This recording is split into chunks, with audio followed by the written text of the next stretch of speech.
The distress signal arrived at Titan Station on a Tuesday morning, crackling through the quantum communication arrays like a dying scream across the void. Communications Officer Sarah Chen almost dismissed it as solar interference until the translation protocols kicked in. The message was clear, desperate, and utterly alien. "This is the Zephyrian colony ship, Eternal Dawn. We are under attack by the Korthak Empire. Our shields are failing. Our people are dying. We broadcast this message to any civilization capable of faster-than-light travel. Please, help us." Chen's coffee went cold as she stared at the readout. The signal had traveled 47 light-years from the Kepler 442 system. By the time it reached them, whatever was happening to these Zephyrians was already over. But the coordinates were clear, and the plea was genuine. Within an hour, the message had reached Admiral Marcus Kane aboard the UES Retribution, humanity's newest dreadnought patrolling the Outer Rim.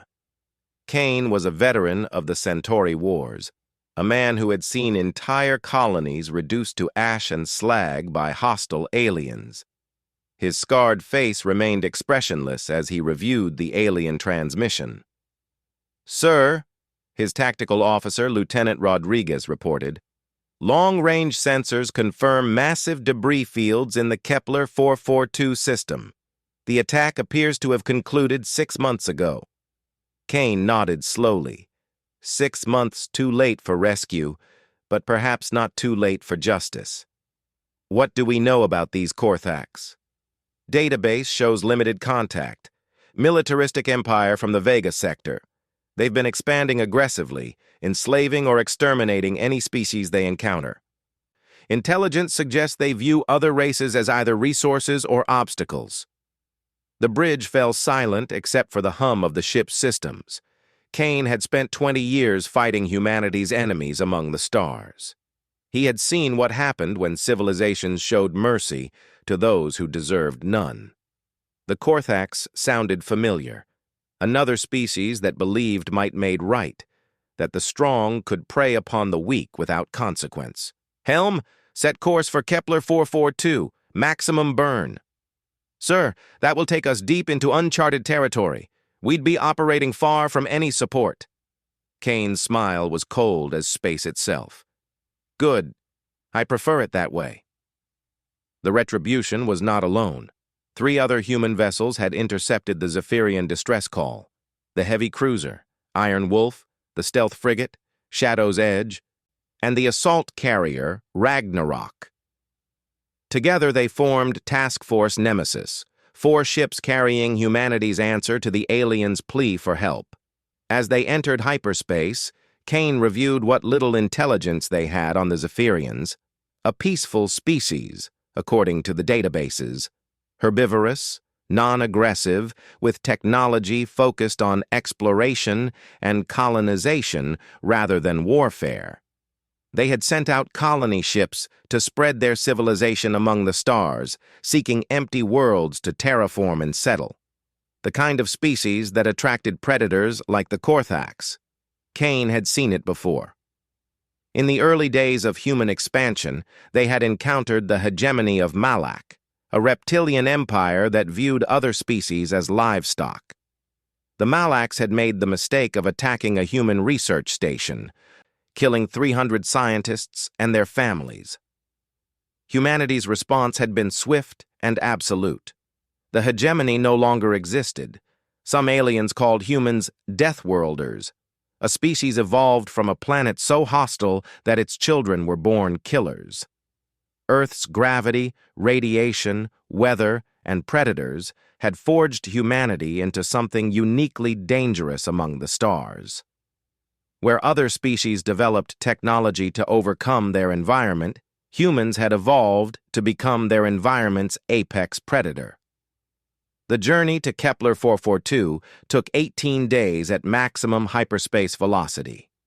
During the transit, Kane studied every scrap of data about the Korthak Empire.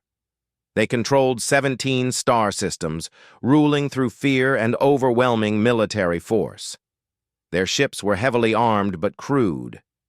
Relying on mass and firepower rather than finesse, they enslaved species they deemed useful and exterminated those they didn't. The Zephyrians, with their advanced terraforming technology and peaceful nature, would have been perfect slaves for the Korthax.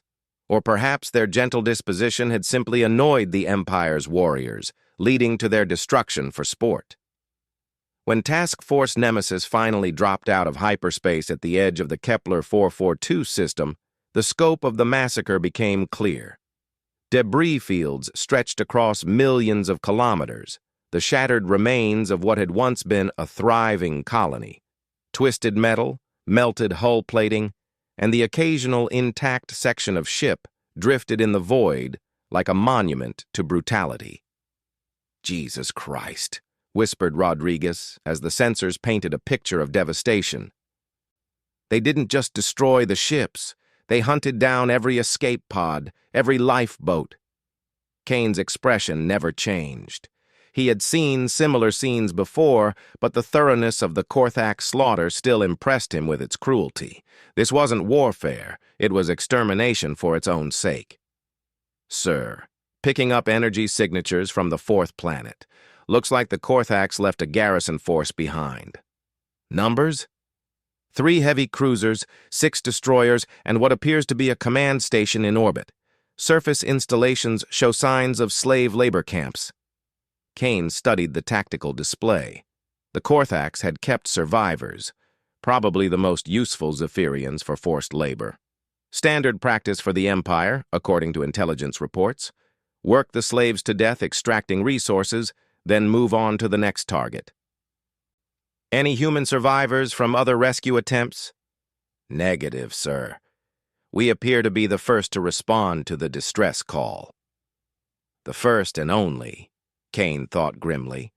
Most species in the galaxy preferred to avoid confrontation with aggressive empires like the Korthax.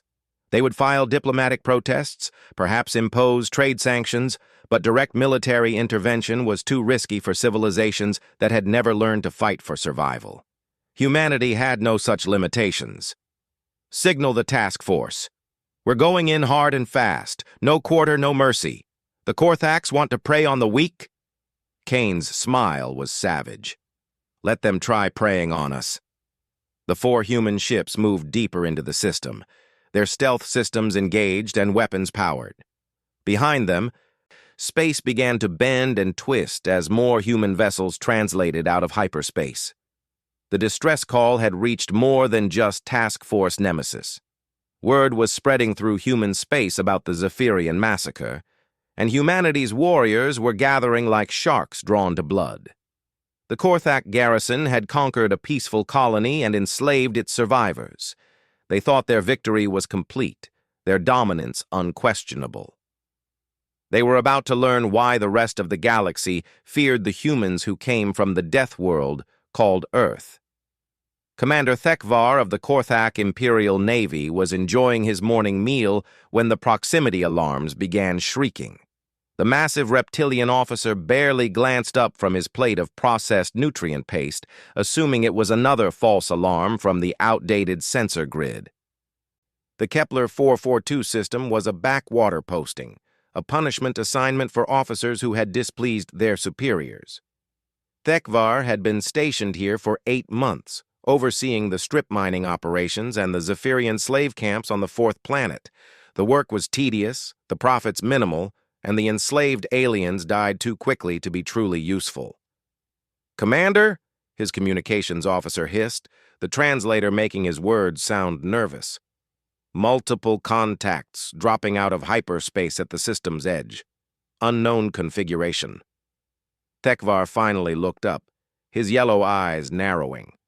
Pirates, perhaps, drawn by reports of the conquered Zephyrian colony. Or maybe scavengers looking to pick through the debris fields. Either way, they would learn to respect Korthax sovereignty quickly enough. "Numbers and classification?" 4 vessels initially, but more are arriving. Ship types unknown. They don't match any configuration in our databases. That was unusual. The Korthaks had fought dozens of species over the centuries, cataloging their ship designs and tactical preferences. Few civilizations possessed technology the Empire hadn't encountered before.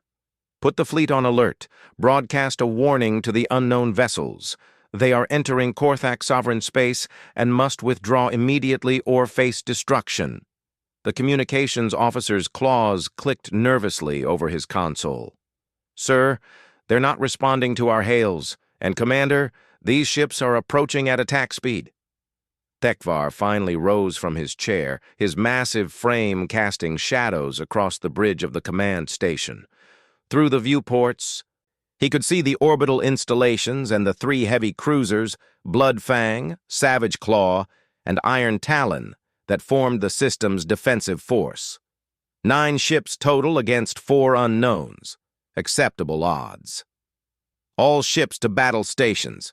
Prepare to demonstrate Korthak superiority to these fools. But as the tactical display updated, Thekvar's confidence began to waver. The unknown vessels were moving with a precision and coordination that spoke of advanced tactical training. Their approach vectors were textbook perfect, designed to maximize their firepower while minimizing the defenders' ability to concentrate their own weapons. More disturbing was their technology. The ships appeared and disappeared on sensors like ghosts, their stealth systems far more advanced than anything the Korthaks possessed. When they did show up clearly, the readings made no sense. Energy signatures that suggested massive power cores, hull compositions that registered as impossibly dense, and weapon systems that defied classification. Sir, incoming transmission from the lead vessel. Put it through. The main screen flickered, revealing the bridge of the unknown ship. Thekvar had expected to see another reptilian species or perhaps insectoid raiders. Instead, he found himself staring at a creature from his worst nightmares, a bipedal mammal with pale skin, predatory eyes, and the confident bearing of an apex predator. The human spoke in perfect Korthak, its voice carrying undertones of controlled violence. "This is Admiral Kane of the United Earth ship Retribution. You are occupying a system where you committed genocide against a peaceful species. Surrender immediately and prepare to be taken into custody for war crimes." Thekvar's jaw dropped open, revealing rows of razor-sharp teeth. Humans, the Deathworld species from the distant Sol system. He had heard whispers about them in the officers' mess, stories of a mammalian race so violent and adaptable that they had conquered their own hostile homeworld before spreading to the stars. Most Korthaks dismissed such tales as propaganda. "You dare make demands of the Korthak Empire?" Thekvar roared, his composure finally cracking. "We are the masters of this sector. Your pathetic 4 ships cannot—" "Correction," the human interrupted calmly. "We now have 27 ships in system, with more arriving every hour, but numbers are irrelevant. You killed civilians, enslaved survivors, and broadcast your crimes across the galaxy. That was your first mistake." The tactical display confirmed the human's words. Ships were dropping out of hyperspace at regular intervals, each one larger and more heavily armed than the last. The human fleet was approaching with mechanical precision, their formation patterns speaking of decades of combat experience. "Your second mistake," Admiral Kane continued, "was assuming no one would answer their call for help. Your third mistake was still being here when we arrived." Thekvar cut the transmission and turned to his tactical officer. "All ships, open fire. Show these mammals what Korthak firepower can accomplish." The Bloodfang spoke first, its massive plasma cannons hurling bolts of superheated energy across space toward the nearest human vessel. The shots struck the human ship's shields and simply disappeared. No explosion, no energy discharge, just absorption as if the attacks had been swallowed by a hungry void. Return fire came immediately. The human weapons were unlike anything in the Korthak arsenal. Focused beams of impossible energy that punched through the Bloodfang's armor like it was tissue paper. Secondary explosions rippled along the heavy cruiser's hull as its weapon systems overloaded and its power core destabilized. "Impossible!" breathed the tactical officer. "Their weapons are decades ahead of ours." The battle lasted exactly 7 minutes and 32 seconds. The human fleet moved like a school of predators, each ship covering the others while delivering devastating firepower with surgical precision. The Korthak vessels fired everything they had: plasma cannons, missile salvos, particle beams, but their attacks were either absorbed by the humans' shields or avoided entirely by ships that moved with impossible agility. One by one, the Korthak vessels died. The Iron Talon exploded in a brilliant fireball when human weapons breached its reactor. The Savage Claw simply broke apart under concentrated fire, its hull splitting along stress fractures as atmosphere vented into space. The destroyers lasted mere seconds each, their lighter armor no match for the humans' overwhelming technological advantage. Thekvar watched his fleet die from the command station's bridge, his yellow eyes wide with disbelief. In less than 8 minutes, the pride of the Korthak garrison had been reduced to expanding clouds of debris and radiation. "Sir," his communications officer whispered, "incoming transmission from the human admiral." Kane's face appeared on the screen again, but this time his expression was different, colder, more focused. Behind him, Thekvar could see other humans working with quiet efficiency, their movements speaking of soldiers who had just completed a routine training exercise rather than a space battle. "Commander Thekvar, your fleet has been eliminated. Your orbital installations are targeted and ready for destruction. You have 30 seconds to order the complete surrender of all Korthak forces in this system, or we will begin orbital bombardment of your surface installations." "You cannot. The Geneva Conventions forbid." "The Geneva Conventions apply to human conflicts," Kane interrupted. "You are not human. You are an invading force that committed genocide against a peaceful species. Surrender now, or join your ships in death." Thekvar looked at his tactical display. 27 human ships hung in space around the 4th planet, their weapons trained on every Korthak installation. On the surface, his ground forces were scattered across mining operations and slave camps, unable to concentrate their defenses against orbital bombardment. Thekvar began, then stopped.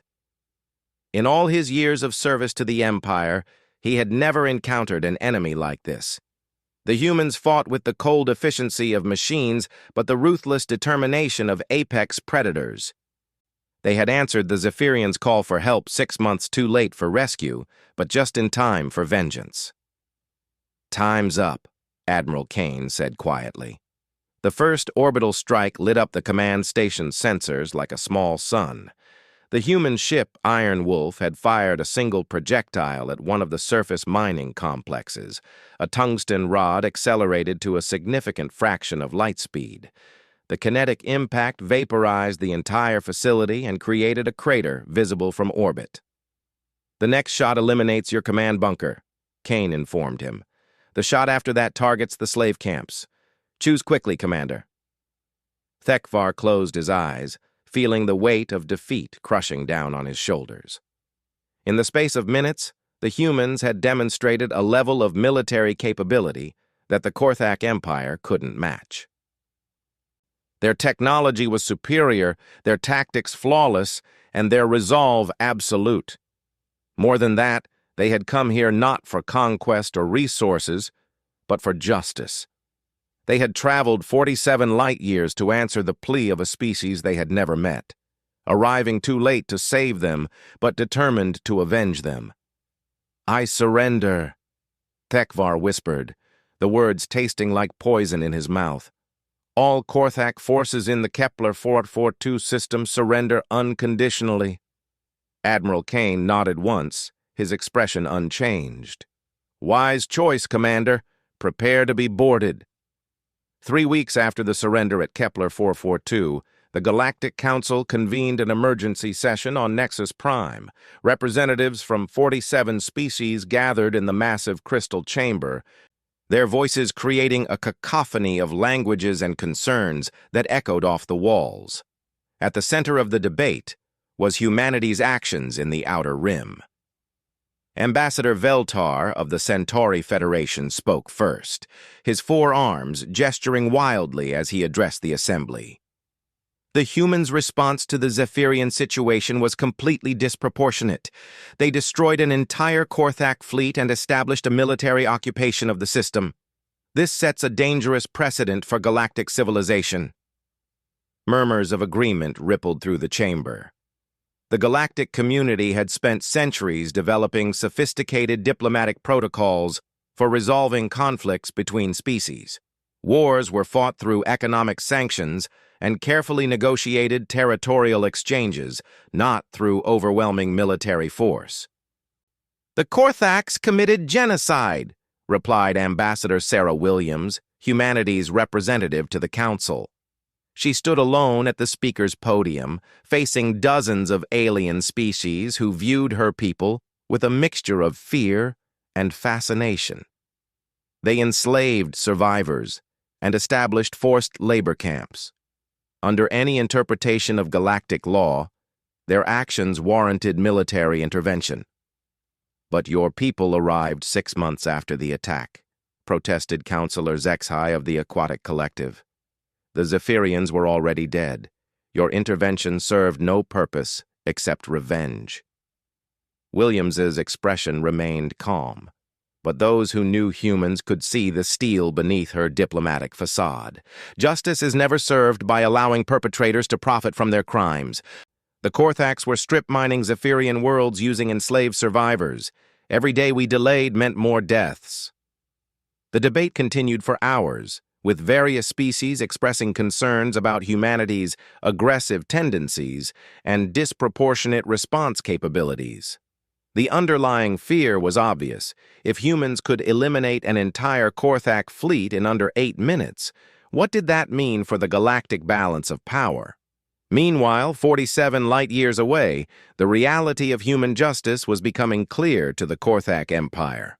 Admiral Kane stood in the ruins of the main Korthak command bunker on Kepler 442b, watching human engineering teams work alongside liberated Zephyrian survivors. The aliens were tall, graceful creatures with silver skin and large eyes that held depths of both sorrow and growing hope. Many bore the scars of Korthak brutality, but they worked with quiet determination to rebuild something from the ashes of their colony. "Admiral," reported Captain Martinez of the Ragnarok, "we've completed the prisoner transfers. All Korthak personnel are secured aboard the prison ships and ready for transport to Earth jurisdiction." Kane nodded, not taking his eyes off a group of young Zephyrians who were planting seeds in soil that had been soaked with their people's blood. "What about the survivors? Medical status?" Doctors report that of the original colony of 50,000, only 3,200 survived the initial attack and subsequent enslavement. Most are malnourished and showing signs of psychological trauma, but they're responding well to treatment. They've specifically requested to speak with you. That evening, Kane met with Elder Silneth, the highest-ranking Zephyrian survivor. The ancient alien's silver skin was marked with ritual scars that had been perverted by Korthak torture devices, but his eyes still held the wisdom of his people. "Admiral Kane," Silneth spoke through a translator, his voice carrying harmonics that the human ear couldn't fully appreciate. "My people have a question that weighs heavily on our hearts. Ask it. Why? Why did your people come so far to help strangers? The Korthaks told us that no one would answer our distress call, that the galaxy had abandoned us to our fate. They said that strength was the only law among the stars." Kane was quiet for a long moment, looking out at the reconstruction efforts taking place across the colony site. Human engineers worked beside Zephyrian survivors, sharing technology and resources freely. Medical teams treated the wounded without regard for species. Children from both races played together in areas that had once been slave camps. "Because someone had to," Kane finally replied, "Because if we don't stand up for the innocent, then we're no better than the predators who hunt them." "But you gained nothing from this intervention. No territory, no resources, no strategic advantage. Your people sacrificed time, energy, and resources for strangers you had never met." Kane smiled grimly. "Elder Silneth, humans learned long ago that evil flourishes when good people do nothing. Your people sent out a call for help, not knowing if anyone would hear it or care enough to respond. We heard it. We cared. And we responded." The Zephyrian's large eyes glistened with something that might have been tears. "The Korthax called you Deathworlders, beings shaped by violence and hardship. They said you were monsters like them, only more dangerous." "Maybe we are monsters," Kane admitted. "But we're monsters who choose to hunt other monsters instead of the innocent. That makes all the difference." News of humanity's actions spread quickly through the galaxy. Within months, 3 more species had sent distress calls directly to human space, reporting attacks by various aggressive empires. Each time, the human response was swift and overwhelming. The hegemony of Velkar, who had been raiding peaceful trading vessels, found their entire battle fleet disabled by human ships that appeared without warning. The Saurian conquest, which specialized in enslaving primitive species, discovered that their technological advantage meant nothing against human weapons and tactics. The galactic community watched with growing unease as humanity established a pattern of intervention. Unlike traditional imperial powers, the humans didn't conquer or enslave the species they rescued. They simply eliminated the threats, helped with reconstruction efforts, and left once the situation was stable. They asked for nothing in return except that the rescued species consider joining a growing alliance of worlds committed to mutual defense. "They're changing the fundamental nature of galactic civilization," complained Ambassador Veltar during another council session. "For millennia, we've maintained peace through careful diplomatic balance and strategic non-interference. The humans are disrupting everything with their aggressive interventionism." Ambassador Williams stood to respond, her voice carrying across the chamber with quiet authority. "You call it aggressive interventionism. We call it basic decency. When someone cries for help, you help them. When innocents are being slaughtered, you stop the slaughter. When predators hunt the weak, you hunt the predators." "But where does it end?" demanded Councillor Zexhai. "Will you intervene in every conflict? Will you impose your values on every species you encounter?" "Only when those conflicts involve the strong preying upon the weak," Williams replied. "Only when we receive a call for help that others ignore. We're not trying to rule the galaxy. We're trying to make it a place where species like the Zephyrians can exist without fear." The debate raged on, but its outcome was already decided by events occurring throughout the galaxy. Word had spread among both predator and prey species that humanity had appointed itself the guardian of the innocent. Aggressive empires found their expansion suddenly checked by the appearance of human fleets that fought with terrifying efficiency. Peaceful species discovered that their distress calls would be answered by beings from a distant death world who asked for nothing except the chance to help. 6 months after the Battle of Kepler 442, Elder Silneth stood before the Galactic Council as the first Zephyrian representative in 3 generations. His people's colonies had been rebuilt with human assistance. Their population was growing again, and their technology was advancing rapidly through human partnership. "Honored counselors," he addressed the assembly, his translated words carrying harmonics of joy and determination. "I come before you as living proof that compassion and justice still exist in this galaxy. The humans answered our call when no one else would. They avenged our dead, freed our enslaved, and helped us rebuild our civilization."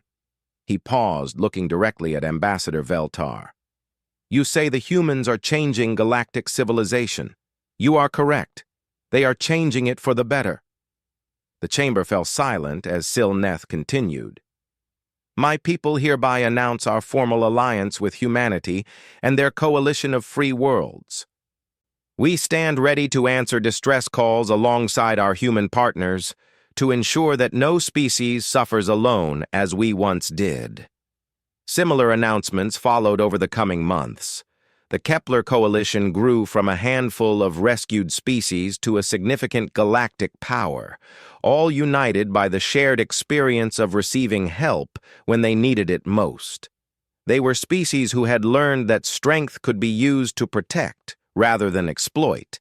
That technology could serve compassion as well as conquest.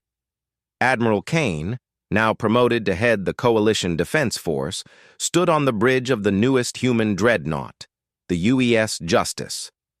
Around him, officers from 17 different species worked together with quiet efficiency. The bridge crew included Zephyrian navigators, human tactical officers, Andromedan engineers, and Centauri communications specialists. "Admiral," reported his Zephyrian first officer, "we're receiving a distress call from the Vega sector. The Korthak Empire is launching a retaliatory strike against 3 coalition worlds." Kane's smile was cold as space itself. The Korthaks had spent months rebuilding their forces, convinced that one decisive strike would shatter the coalition and restore their empire's prestige. They were about to learn the same lesson that dozens of predator species had learned over the past year. "Signal the fleet," Kane ordered. "All ships, prepare for hyperspace jump.